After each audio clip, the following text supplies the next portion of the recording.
एक राजा के शयन कक्ष में मंद्री सर्पिणी नामक जू ने अपना डेरा डाला हुआ था। वह राजा की शैया की सफ़ेद चादरों के बीच छिपकर रहा करती थी।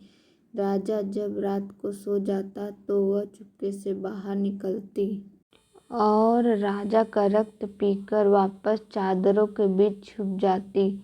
राजा को अपनी शैया पर जू के होने का आभास नहीं था। इस तरह जू के दिन आराम से कट रहे थे।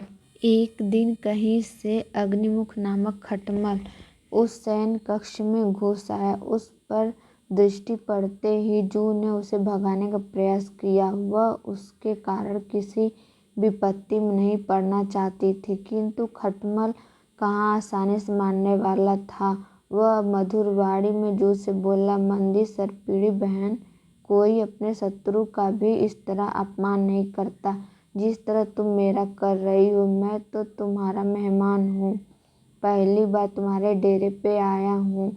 एक रात तुम मुझे यहाँ रहने दो।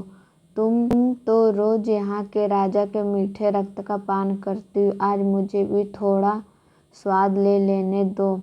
जू खटमल की चिकनी चुपड़ी बातों में आ गई। उसने उसे कहा, रात भर रहने की अनुमति दे दी, किंतु साथ ही उसे आगाह करते हुए बोली, अग्निमुख, तुम यहाँ रह तो रहे हो, किंतु अपने चंचल स्वभाव पर तुम्हें नियंत्रण रखना होगा। राजा की जब गहरी नींद पड़ जाए तब मेरे रक्तपान करने के उपरांत ही तुम राजा का रक्त पीना, और ध्यान रखना कि रक्तपान करते समय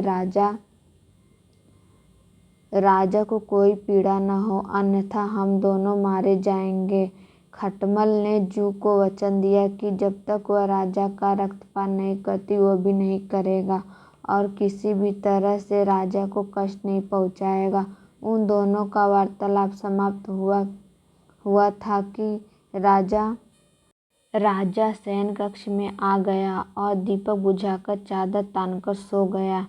इधर जू राजा की नींद और गहरी होने की प्रतीक्षा कर रही थी। उधर खटमल की जीभ लोभ से तर हुई जा रही थी। राजा के मीठे रक्त के लोभ में वह अपना वचन भंग कर बैठा और जू के पहले जाकर राजा पर अपने पैने दांत गड़ा दिए। अचानक हुई पीड़ा से राजा तड़पकर उठ बैठा। उसने मंत्रियों को बुलाया और कहा, इस शैया में अवश्य जू या खटमल है, तत्काल दीपक जलाकर उन्हें खोजो और मार दो। मंत्रियों ने दीपक जलाकर चादर की तह खंगालनी प्रारंभ की। जू हमेशा की तरह चादर की तहों में छिपी बैठी थी। खटमल राजा को काटकर पलंग के पायों के जोड़ में जा छुपा था। मंत्रियों की दृष्टि जू पर पड़ गई। उन्होंने उसे पकड़कर मसल दिया। इस तरह खटमल की बातों पर विश्वास कर जू मारी गई। वीडियो अच्छा लगा हो तो लाइक शेयर एंड सब्सक्राइब करें। Thank you.